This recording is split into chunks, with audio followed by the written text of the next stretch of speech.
Hushlings. The following debriefing is sensitive in nature, with discussion and depictions of death from historical events that may be inappropriate for some of our listeners. We encourage those hushlings to listen to some other, lighter-hearted debriefings, cryptid chronicles, or declassified discussions within our catalog. Good evening, hushlings, and welcome. I present your preceptors to the underbelly of the void, the whispers of conjecture, and the known of the unknown. Thus begins the conclave of the Hush Hush Society. What came down though? What came down? We crashed. The other trade center's down. It's down. It's down.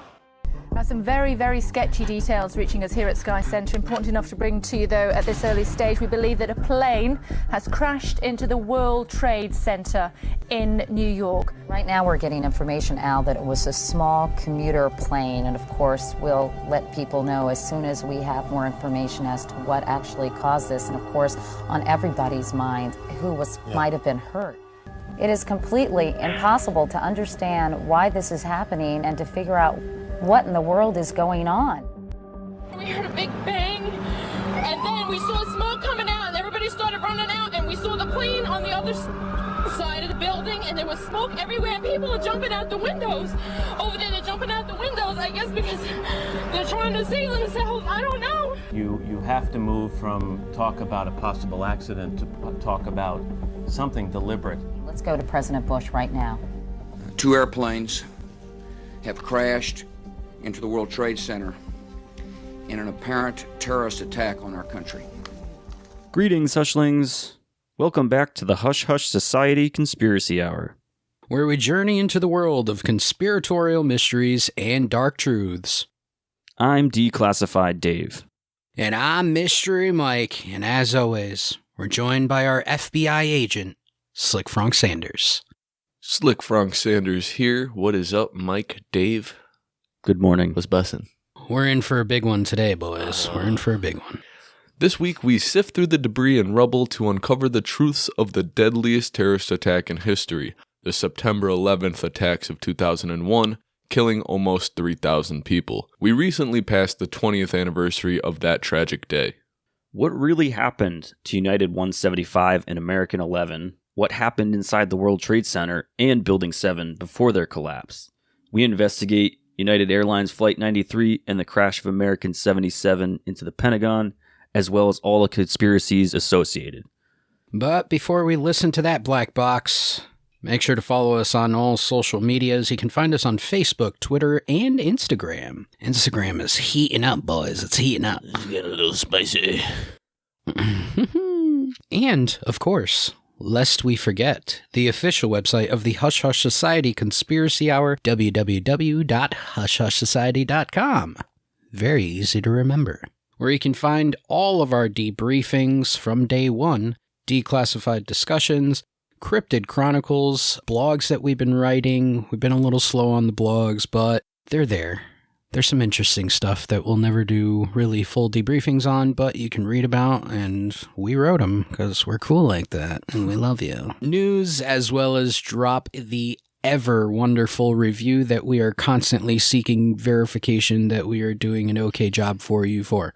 And hushlings, don't you think that friggity sliggity fronkity was going to let you forget to purchase the drippiest drip Hush Hush apparel? So fly.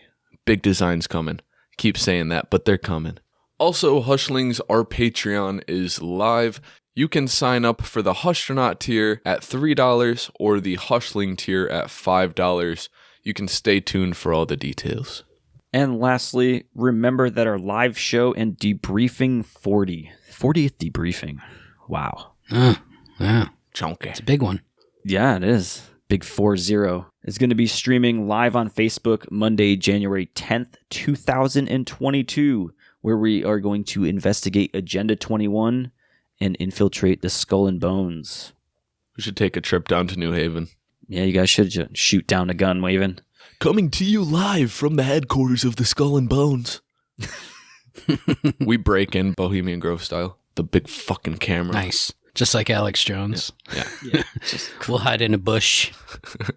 Be like Arnold Schwarzenegger in Predator, just covered in camouflage paint. And just... Covered in mud. Do it! It wouldn't be out of the blue for New Haven behavior, would it?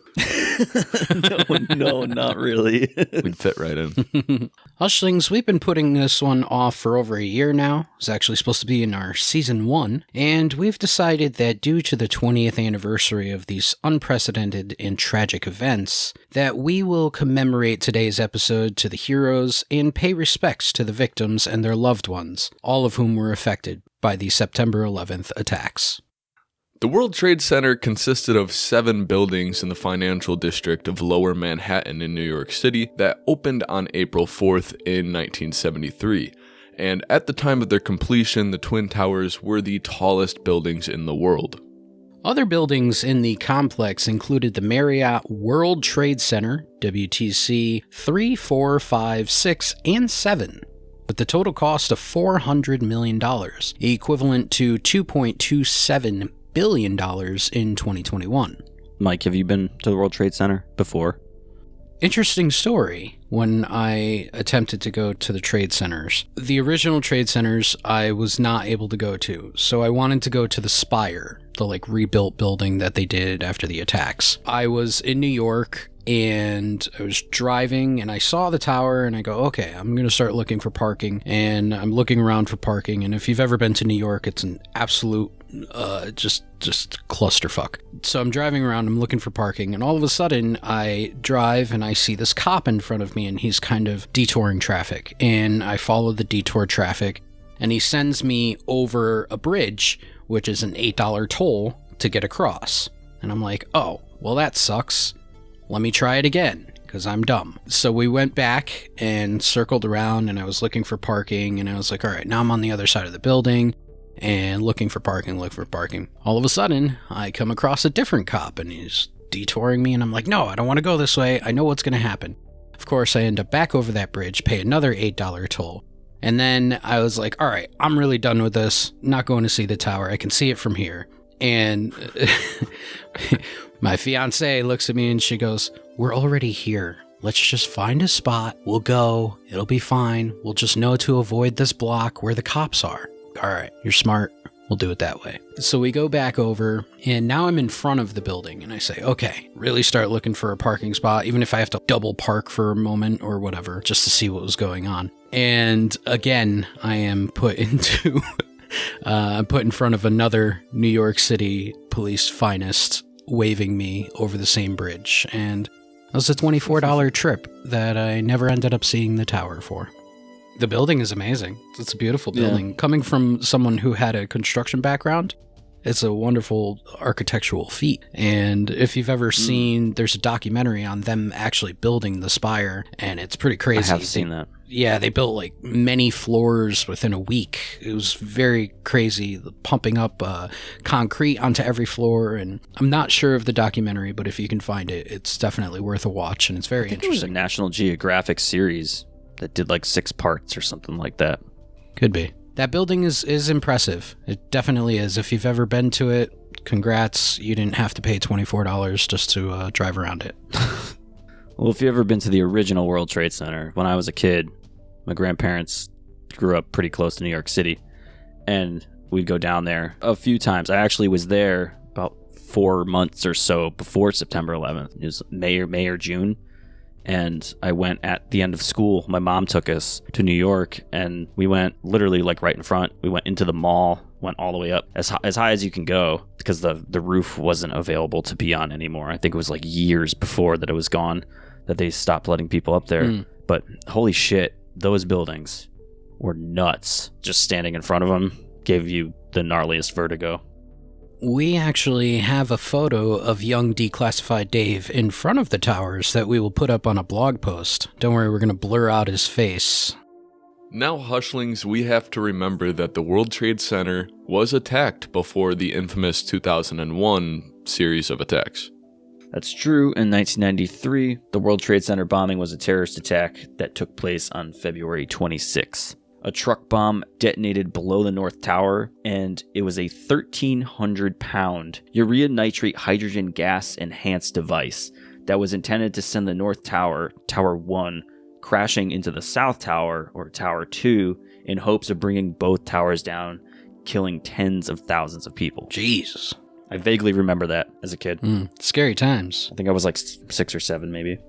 Yeah, I believe Notorious B.I.G. mentions it in one of his songs. Fortunately, it failed to do so. Yet 6 people were killed and over 1,000 people were injured. It's estimated about 50,000 people were evacuated from the buildings that day, luckily. The attack was planned by a group of terrorists including Ramzi Youssef, Mahmoud Ahmalina, Mohammed Salameh, Nidal Ayed, Abdul Rahman Yassin, and Ahmad Ajaj. They received financing from Khalid Sheikh Mohammed, Youssef's uncle. In March 1994, 4 men were convicted of carrying out the bombing. It's wild how many times they've tried. This was always something that I was wondering about. Is it more so that you have large groups of people to attack? Because why is it always A, the World Trade Center, and B, someplace in New York? Dude, go big or go home. I don't know. Well, think about it. You're hitting... I mean, it's got to be a population the World Trade Center itself. Well, yeah, I mean, if 50,000 people in a building in one day, that's towns. That's like a whole city. That's true. I think it also has to do with exposure. Because probably, as much as you would see in the news, okay, small town Idaho, 50,000 people were bombed, of course that would make news headlines. But when you put in that, oh, we're here in New York, in the hustle and bustle of Manhattan, and 50,000 people, yeah, for some odd reason, as much as it's still 50,000 people, it holds a different weight. It's New York City. Yeah, it's New York City. That's really what it is. There were intelligence failures throughout all of the Pentagon, essentially. The FBI wasn't playing with the Army, and the Army wasn't playing with the CIA, and they're all like, no, we're going to sit at our lunch table, and you sit at yours.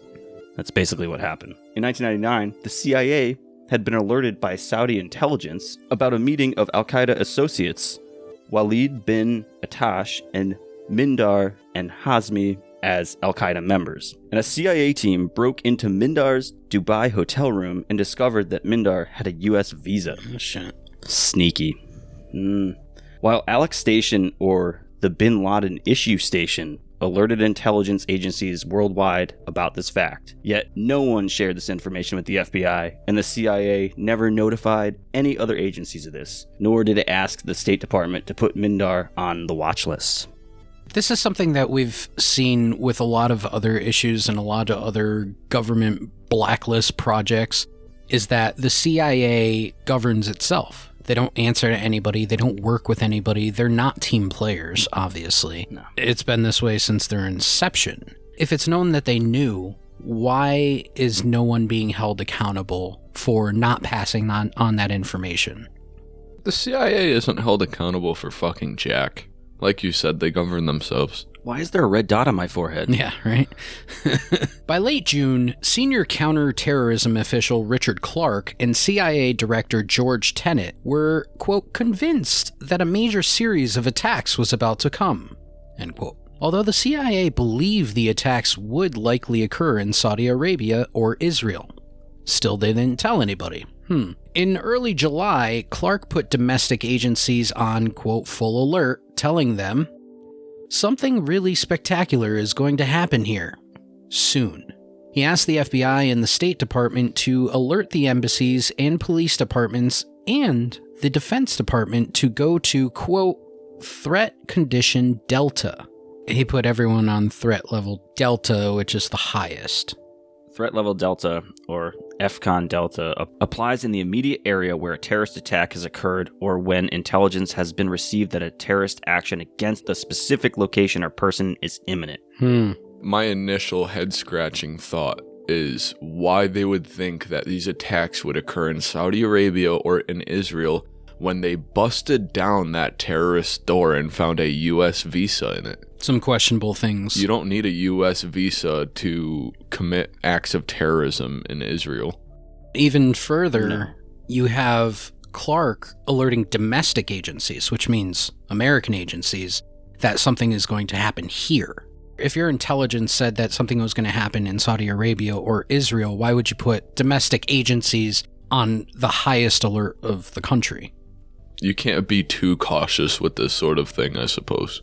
Yeah, I guess. I just don't know why there would be the misdirect of, yeah, this is going to happen in Saudi Arabia or Israel. Where did they pick up that information? There's a lot to unpack here. It's difficult. We could probably do like an entire season on 9/11. You can watch, actually, I don't know what service it's on. I think it was on Hulu at one point. You can watch the show called Looming Tower with Jeff Daniels.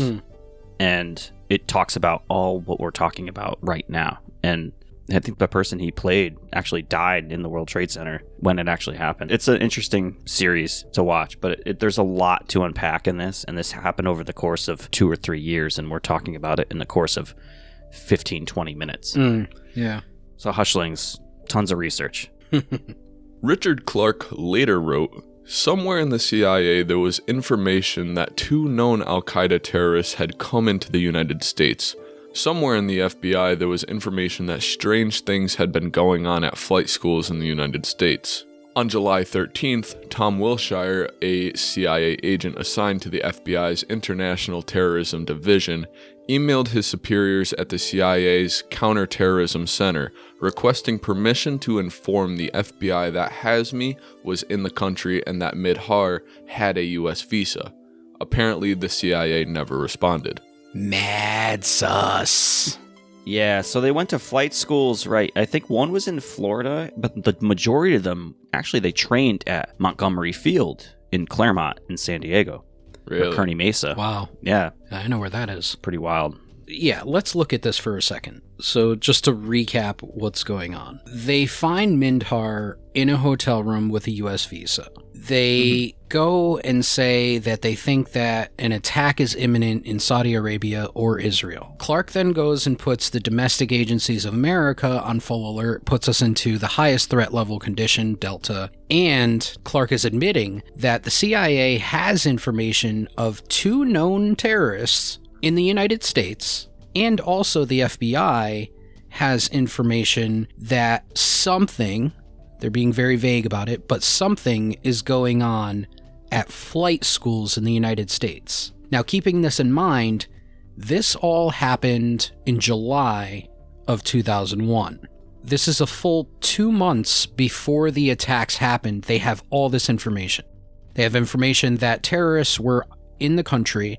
They have information that there's something going on at flight schools.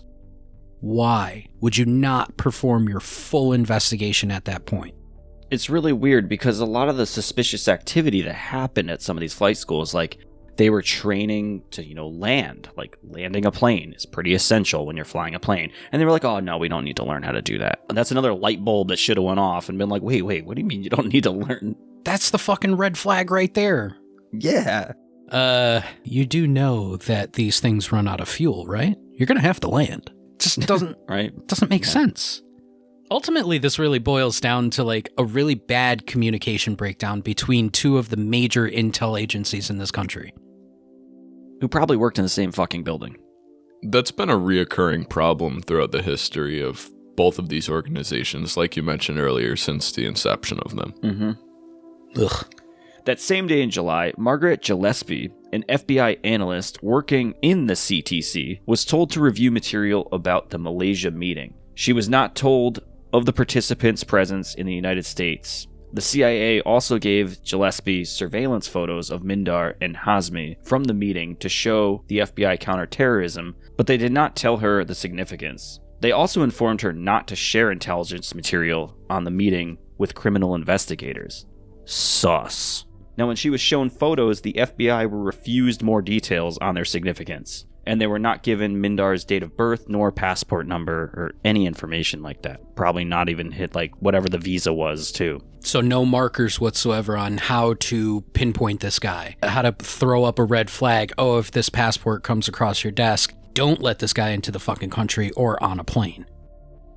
Yeah, well, they flagged them again in a meeting in Malaysia, the same guys. So, there's obviously some coordination going on in that region of the world. And then they're just like, hey, yeah, we know about him, but shut the fuck up. That's literally what happened.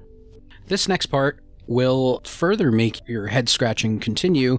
In late August 2001, Gillespie told the INS, the State Department, the Customs Service, and the FBI to put Hazmi and Mindhar on their watch lists. but the FBI was prohibited from using criminal agents in searching for the duo, hindering their efforts.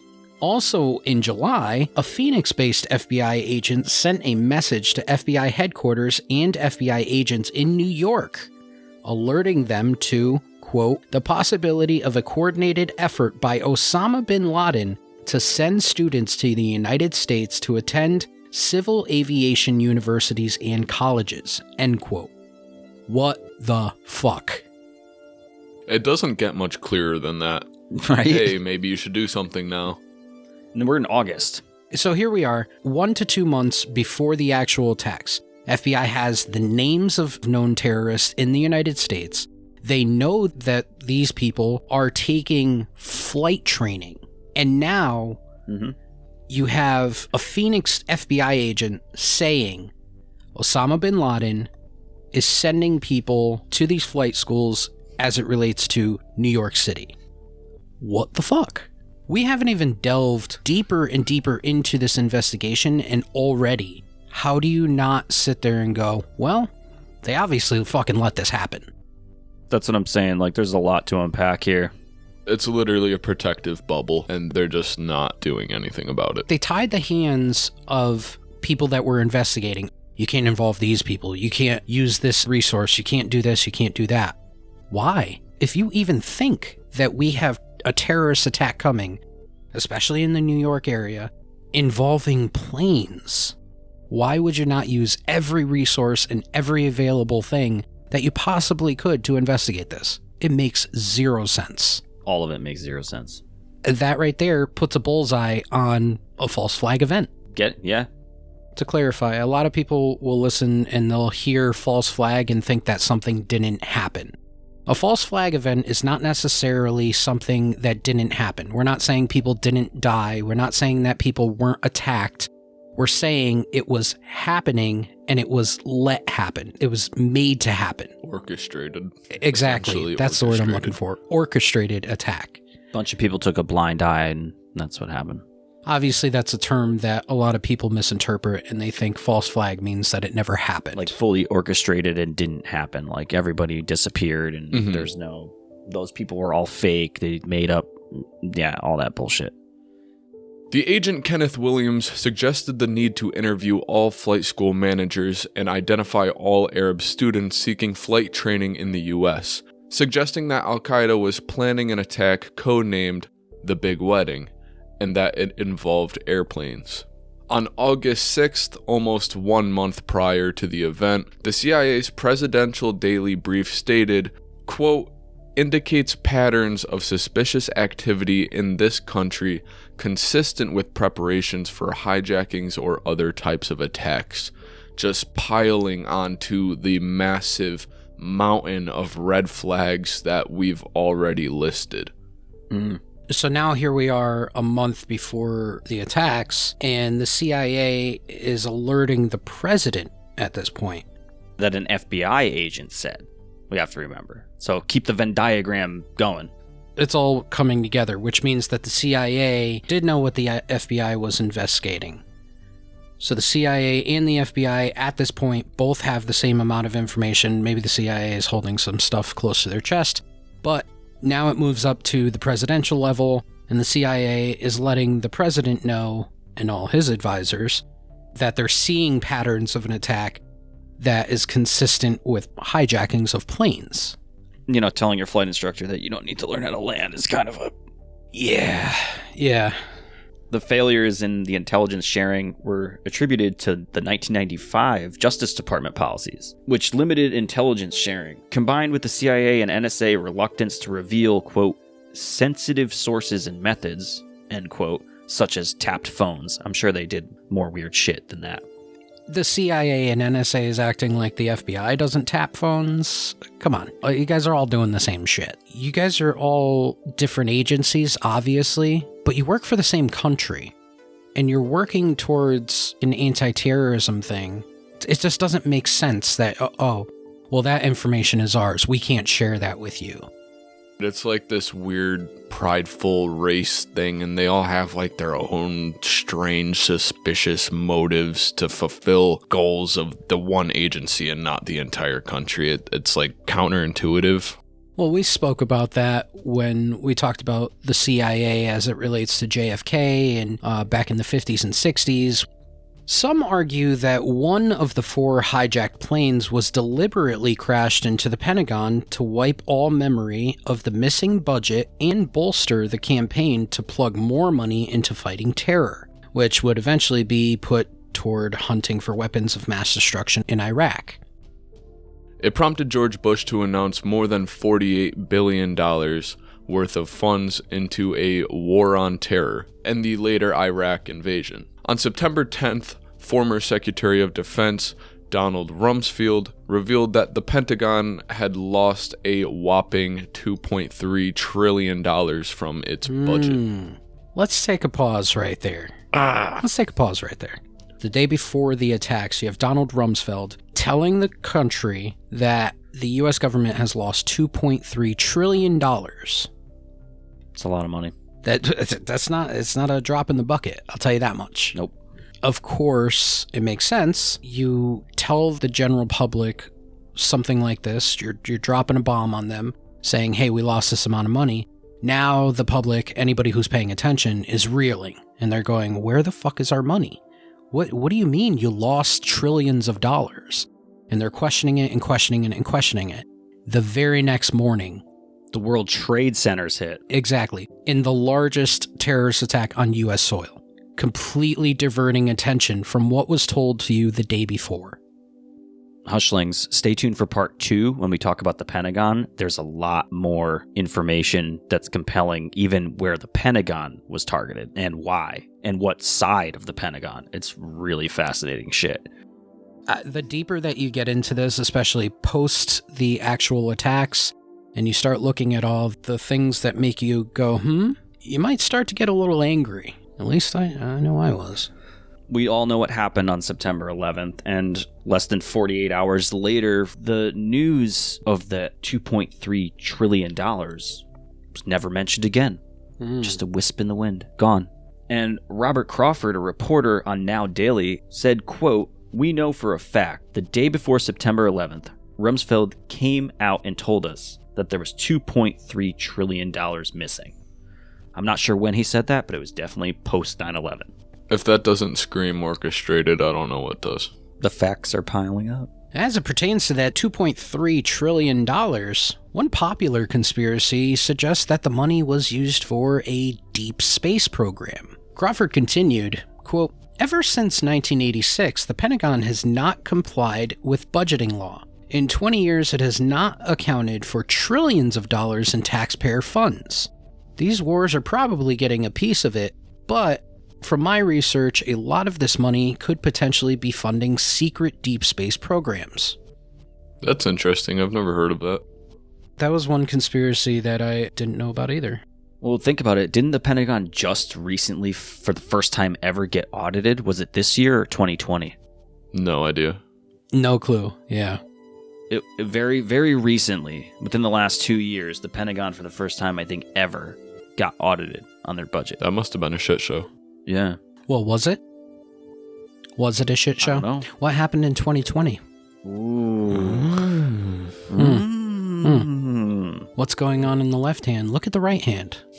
It's a classic misdirect. Some of the biggest things to happen, newsworthy, whether they're attacks or big pieces of information dropped or whatever it may be, they all kind of coincide with something that was glazed over by the general public. Bills that were passed in the middle of the night. Oh, let's go through this bill and see what they passed. In secret, they're passing some sort of budgeting that's very ambiguous and says, oh yeah, we're going to allocate these funds over here and we're going to do this over here and we're going to do that over there. And then the next day, some big thing that takes over the news headlines comes into play and everybody forgets about it. Much the same as what happened when Rumsfeld goes and he announces that this trillions of dollars is missing. Then all of a sudden, 9/11 happens. And it happens pretty frequently. School shootings, I'm not saying that, hey, listen, not saying that school shootings are false flags, Not saying anything about that. But what I am saying is that there is then this odd coincidence of timing, that something happens behind the scenes with the federal government that they don't want to have to answer questions about, they don't want to have to tell you about, and then boom, you have this event that happens, you have this headline that crosses your eyes, and you completely forget about what you were talking about before. Yeah, go look and feel about something else. Pretty much. That dives into like Operation Mockingbird and how they control the government media and what you're being fed and what you're seeing in the headlines and what you're hearing on the evening news, which obviously we won't get into this episode, but it's something to think about. If you see something big happening, some sort of event happening, just ask yourself the question, what happened yesterday? Hushlings will return after this short message. Hushlings, we continue our search of Ground Zero, the Pentagon, and Shanksville, Pennsylvania, as we sift through the debris to uncover the truths of the deadliest terrorist attack in United States history, killing 2,996 people. The attacks of September 11th, 2001. Join the Hush Hush Society Conspiracy Hour for Debriefing 38, 9/11, Part 2. Streaming everywhere, Monday, December 13th.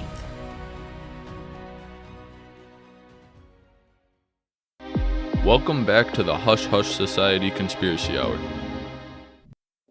Well, we will start to dive into the attacks a bit. Let's take a look at the hijackers. In the September 11th attacks were 19 men affiliated with the militant Islamist group Al-Qaeda. They hailed from 4 countries. 15 of them were citizens from Saudi Arabia, 2 were from the United Arab Emirates, 1 was from Lebanon, and 1 from Egypt. Notice how I didn't say Afghanistan or Iraq.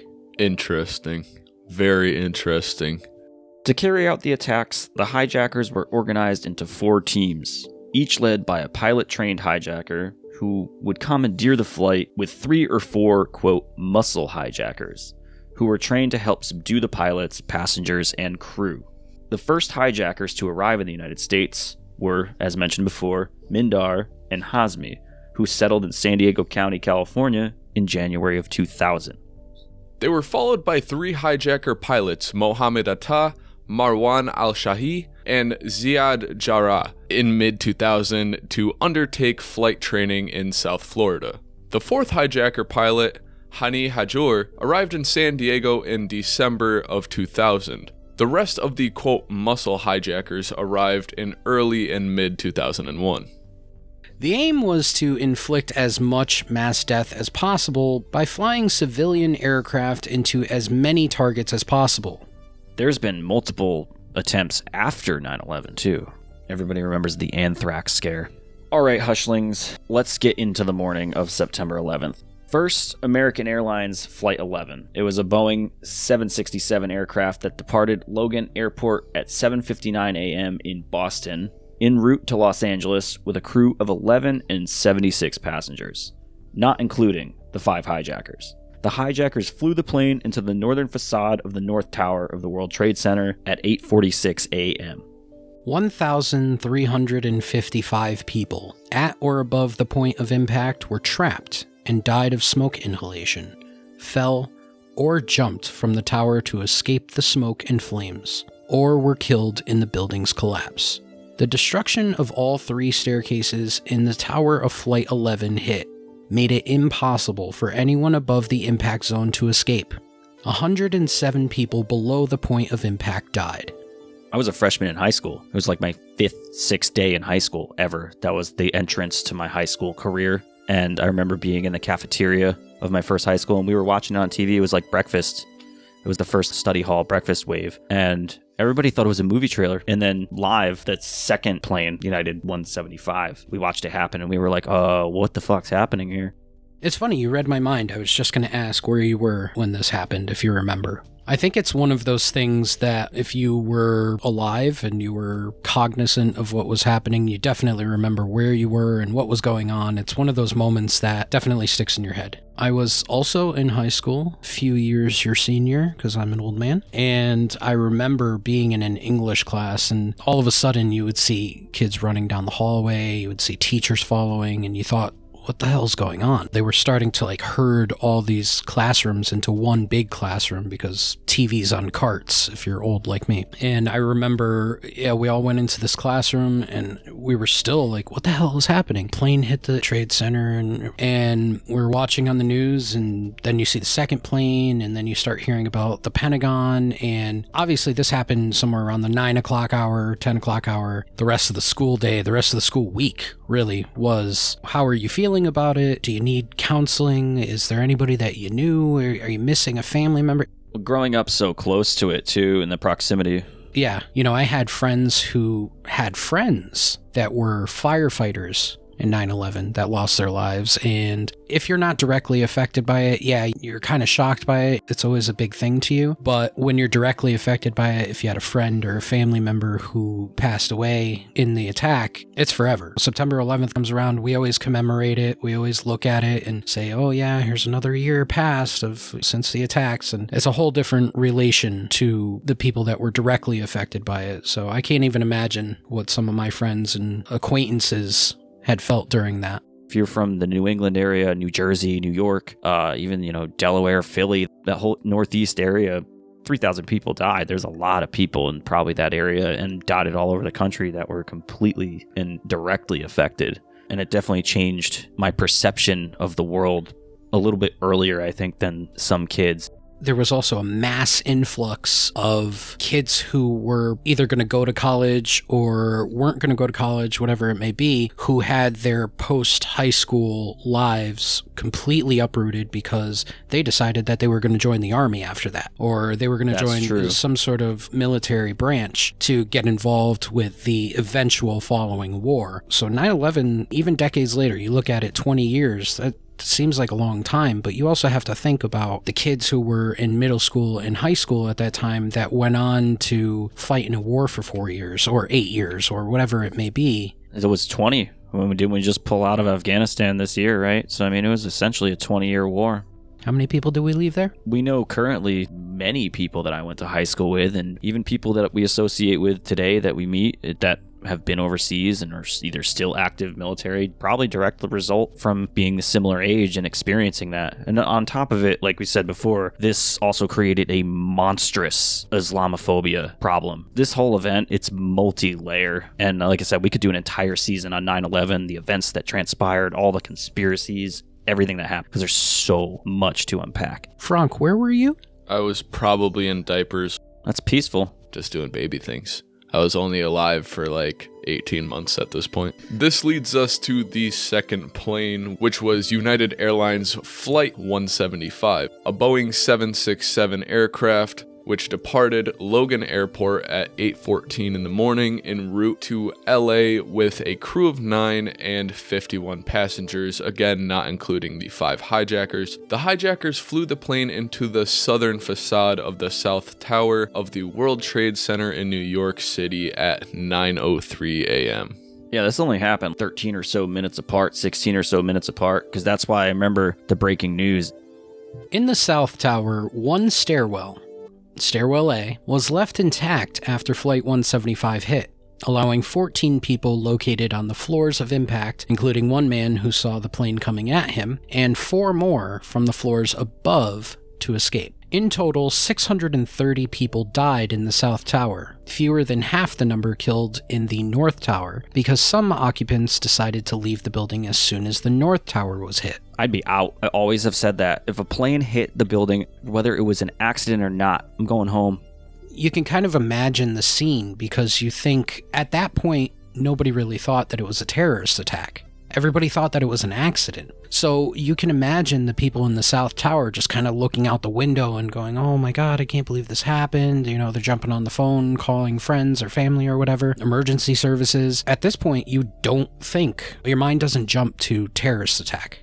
Also, if you're in a 110-story building and you're in New York City, not going to get into the geology of New York, but there is a fault line there, and you start feeling that building shake, and you're not used to earthquakes, being a New Yorker, I'm the fuck out of that building too.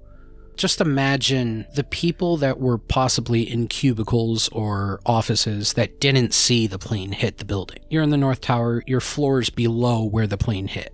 And at this point, you don't know what happened. You're freaked out, but you still have no idea. They were massive buildings with really narrow stairwells. If you've ever seen pictures of the stairwells of the World Trade Center, you wouldn't think that a stairwell that narrow, it's like two people almost can't go shoulder to shoulder down the steps at the same time. Scary stuff. The New York City Fire Department deployed 200 units, half of the entire department, to the World Trade Center. Their efforts were supplemented by numerous off-duty firefighters and emergency medical technicians. Firefighters, man. No matter what happened really with the towers, whether it was a false flag event or some other conspiracy that we haven't gotten into, firefighters, man, you guys fucking killed it. Yeah. Hell yeah.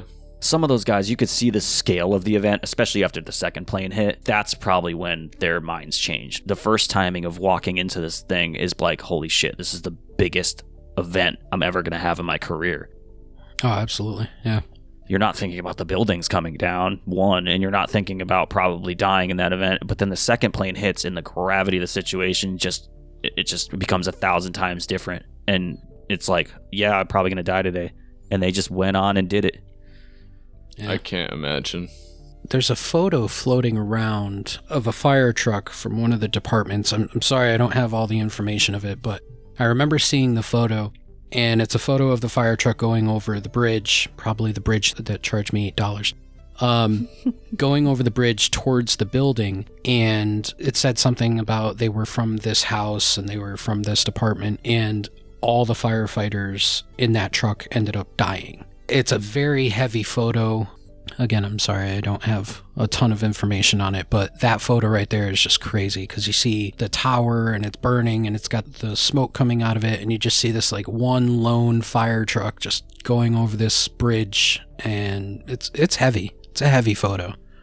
There's also, if you're interested, if you're in Southern California or in the San Diego area, the Air and Space Museum in San Diego has a Port Authority police car that's pretty heavily damaged inside. They have a whole 9/11 exhibit, and it's pretty heavily damaged inside the museum. They also have one of the large train rails from the subway station below World Trade Center that's a little mangled in the museum. It's pretty wild. That brings something up that I didn't think about before, is like the subway stations below. Were there people killed in the subway stations, or after the first plane, did they stop the subway system? Who knows? People were literally talking on the phone until the buildings collapsed. If you've ever been in the actual World Trade Center, the original complex, there was a mall. It was like a 4-story shopping mall that was below the main concourse level, and then there were parking garages, then the subway stations that are in there. There's a whole 20 plus probably floors below the buildings at surface level too. If you were in the malls down there, and I don't know, man, it freaks me out because I was in that building just a couple months before. I just wonder, like, if they had stopped the subway trains from going. I would imagine in an emergency situation, they would stop the subway. I'm sure they diverted it. I would hope that they did. I'm sure they diverted or stopped probably all of Lower Manhattan. You're thinking more on the level of the building. I'm sure they didn't keep the buses running. No, all that shit ceased the second that second plane hit. I would think after the first one. Probably. We'd have to go do some research on the Port Authority and all the subway lines in that area and see how they handled it. There's probably reports. So like I said, we could do a season on this. At the end of the day, 3 buildings in the World Trade Center complex collapsed due to fire-induced structural failure. The South Tower collapsed at only 9:59 a.m., having burned for only 56 minutes in a fire caused by the impact of Flight 175, said to be from the explosion from the fuel. The North Tower collapsed at only 10:28 a.m. after burning for 102 minutes. When the North Tower collapsed, debris fell on the nearby 7 World Trade Center building, which was 7 WTC, damaging the building and starting fires. These fires burned for nearly 7 hours, compromising the building's structural integrity, and 7 WTC collapsed at 5:21 p.m. that night. 2,793 people perished that day. Yeah, so I mean, obviously the bulk of everything was in the World Trade Center. Hushlings, I think that we have reached the end of part 1 of our 9/11 2-part series. We are going to do final thoughts on each episode just to kind of break up our thoughts. And as we said, there's a lot of information to go along with this, so Obviously, if you guys have any information that we missed, please hit us up as usual. But let's get into our final thoughts on part 1 of 9/11. Declassified Dave.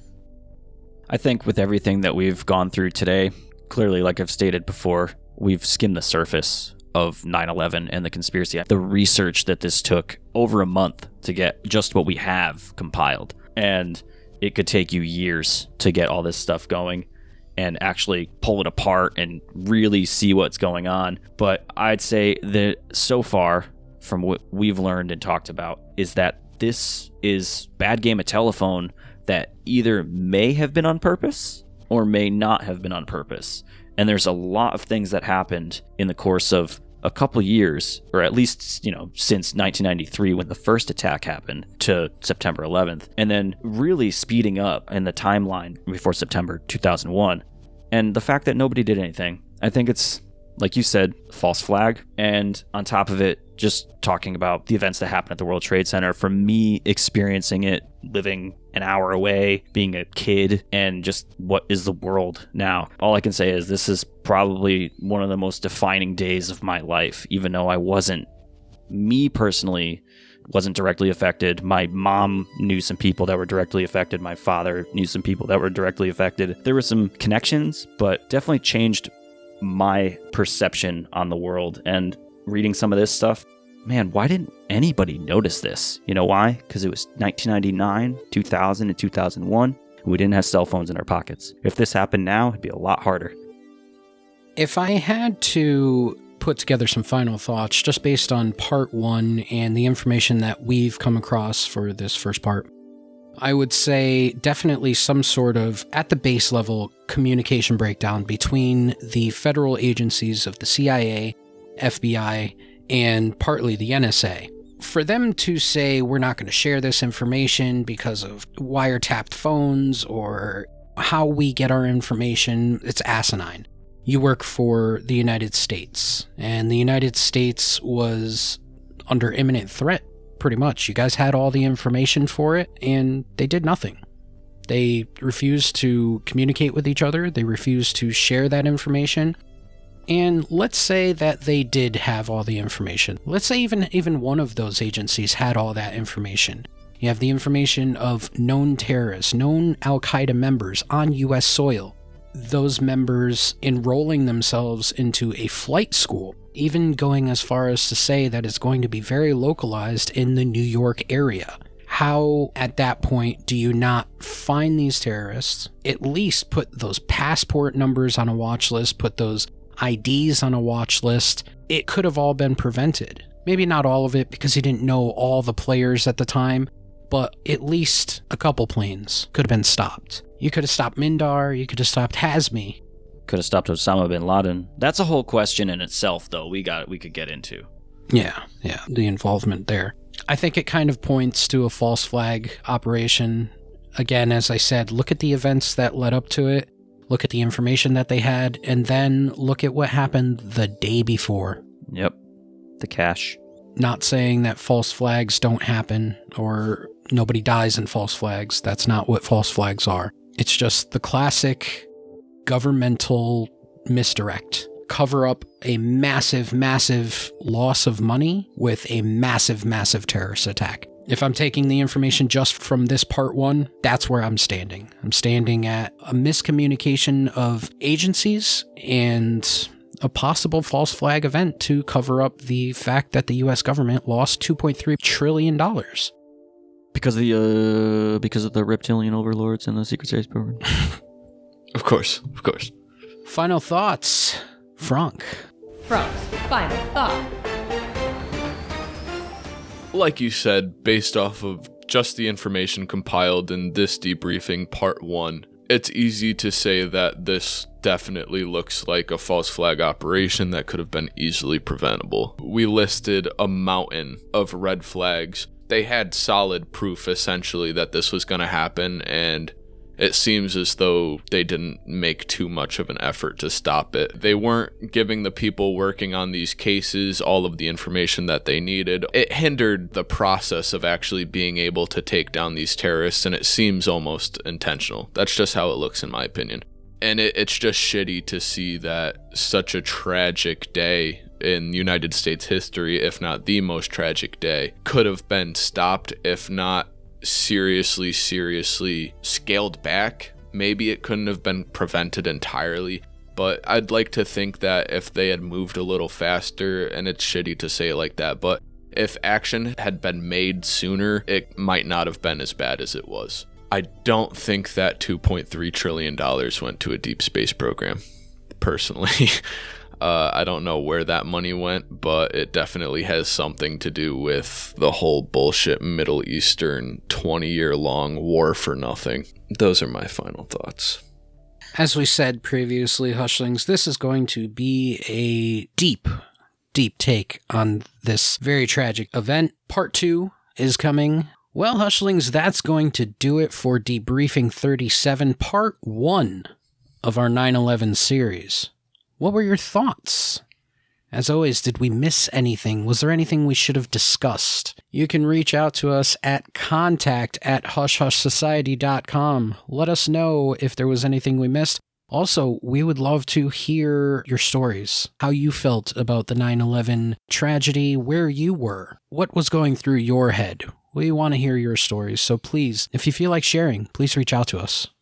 Hushlings, Hustronauts, and Hush Puppies, be sure to join us for our 38th debriefing, where we will continue with our official investigation of 9/11, streaming everywhere Monday, December 13th. And don't forget to tune in for our live show and 40th debriefing on January 10th, 2022. In part 2, there is a lot more information that will make you raise your eyebrow, so definitely stay tuned for that, and I hope that we get some comments or messages about some of the things that we might discuss in that episode in the meantime. Thank you again for joining the Hush Hush Society Conspiracy Hour. I'm Declassified Dave. And I'm Mystery Mike. And I'm Sick Frank Sanders. Until our next debriefing, remember, the best kept secrets are hidden in plain sight.